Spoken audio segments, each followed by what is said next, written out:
Most people who drink apple cider vinegar are actually slowing their progress. Not because apple cider vinegar is bad, but because the way they're using it quietly works against their body. And the hardest part is that they think they're doing something healthy.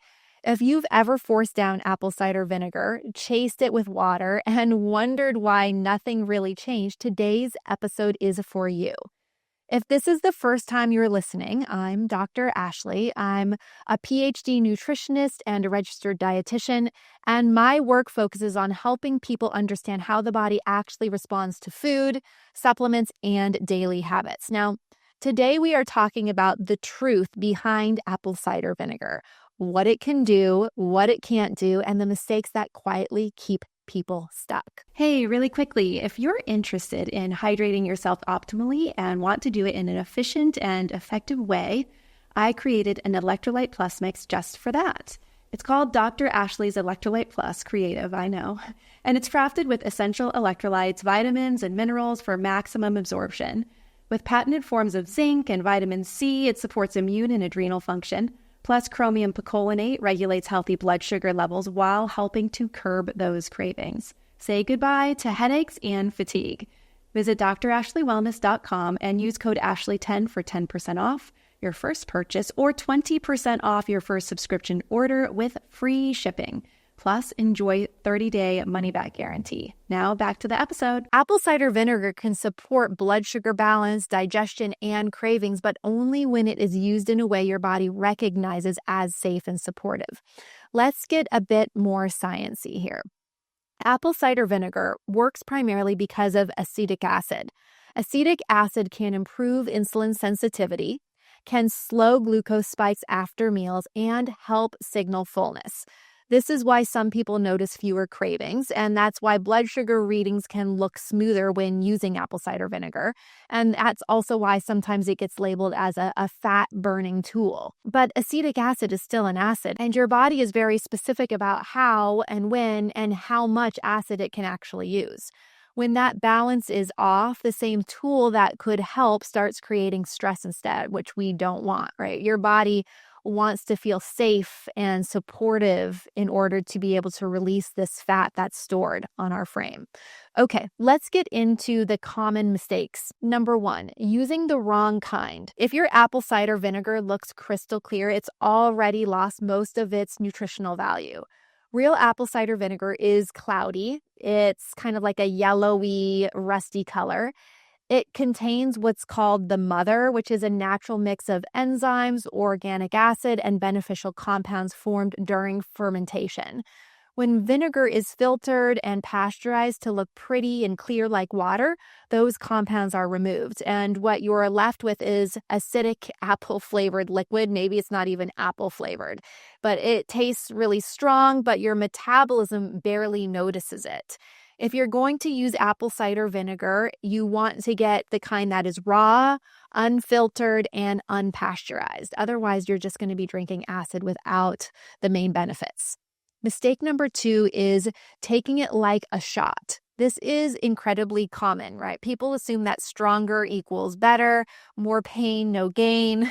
So they take the apple cider vinegar straight. And the problem with that is that apple cider vinegar is highly acidic.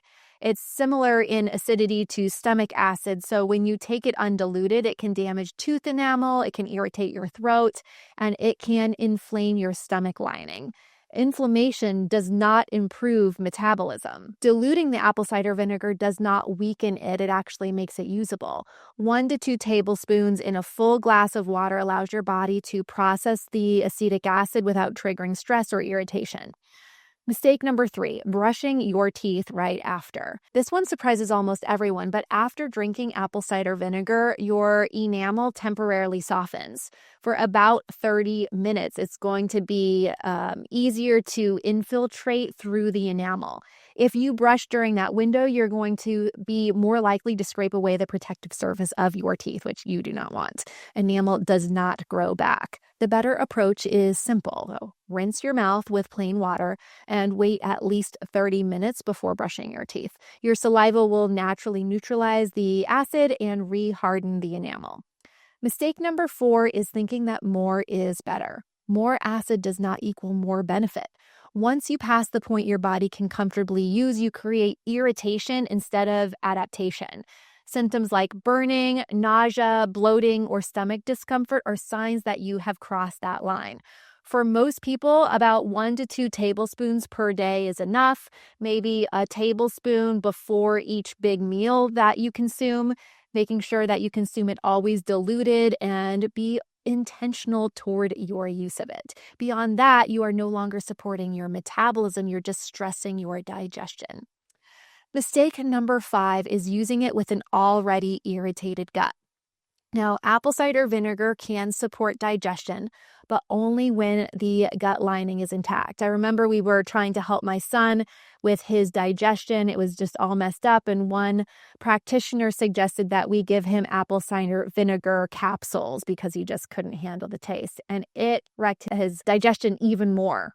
And so we had to pull back, heal and restore the gut first, and then utilize the apple cider vinegar, and it was totally fine.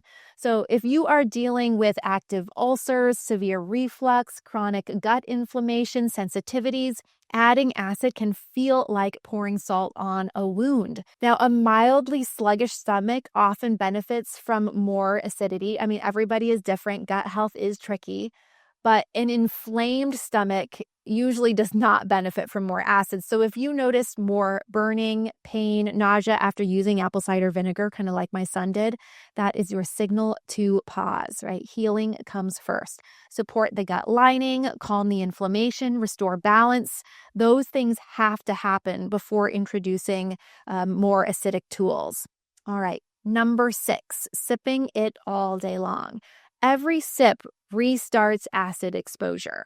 That means your teeth stay vulnerable longer, your stomach stays exposed longer, your digestion system never gets a break. The fix, though, is simple. Drink your diluted apple cider vinegar in one sitting and then let your body process it. If you combine it with lemon water, which many people enjoy, reduce the dose. Multiple acids together just increases the total load. Gentle always works better than being aggressive. Mistake number 7, taking it at the wrong time. So timing with apple cider vinegar matters more than people realize. Taking ACV right before bed is one of the worst choices because the acid just sits in there, right? Digestion slows down when you lie flat. Acid stays in the stomach longer. Reflux risk increases. So if you've got a lot of heartburn, just be wise when you're using it. Be wise with your timing. It doesn't mean that evening use is always wrong, but bedtime for most people usually isn't ideal.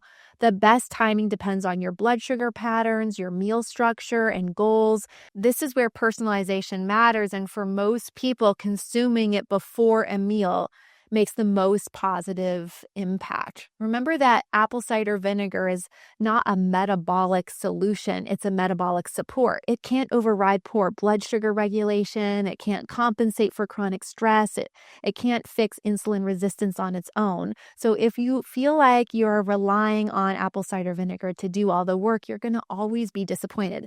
This is the case most often with any kind of supplementation, right? Dropping weight and keeping it off is a bigger process than just taking a medication or a supplement. What actually drives fat loss and energy stability is blood sugar control, I'd say behavior change, and really looking at mindset, having the faith, confidence, belief in yourself that you can create a change in your body, in your life, right? Feeling empowered that you don't need anything from the outside to be able to create a transformation. Now, if you feel like behavior, mindset is a big piece for you that you just haven't been able to overcome, and you feel in your heart of hearts that this is a big component associated with your successful weight loss, which I would say is true for everybody, then you should definitely check out PhD Weight Loss. We'll tell you exactly what, when, how much to eat.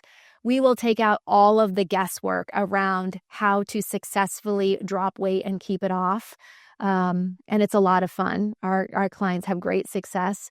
And we also focus on you as a whole person, the mental, emotional, the habits, behaviors, why we eat the way we do, why we think the way that we do. I always say that dropping weight is a process of letting go of all of the fat weight that's no longer serving you and the emotions that are tied to it. So if you think something that focuses on mindset and behavior and something that's empowering, that allows you to take responsibility for your health and wellness, and understanding that you don't need anything outside of you to actually keep the weight off, then you should definitely check out PhD Weight Loss. Just go to myphdweightloss.com, or if you are watching this on YouTube, head over into the description and click the link for myphdweightloss.com. Okay, guys, I hope that this episode has been helpful to you.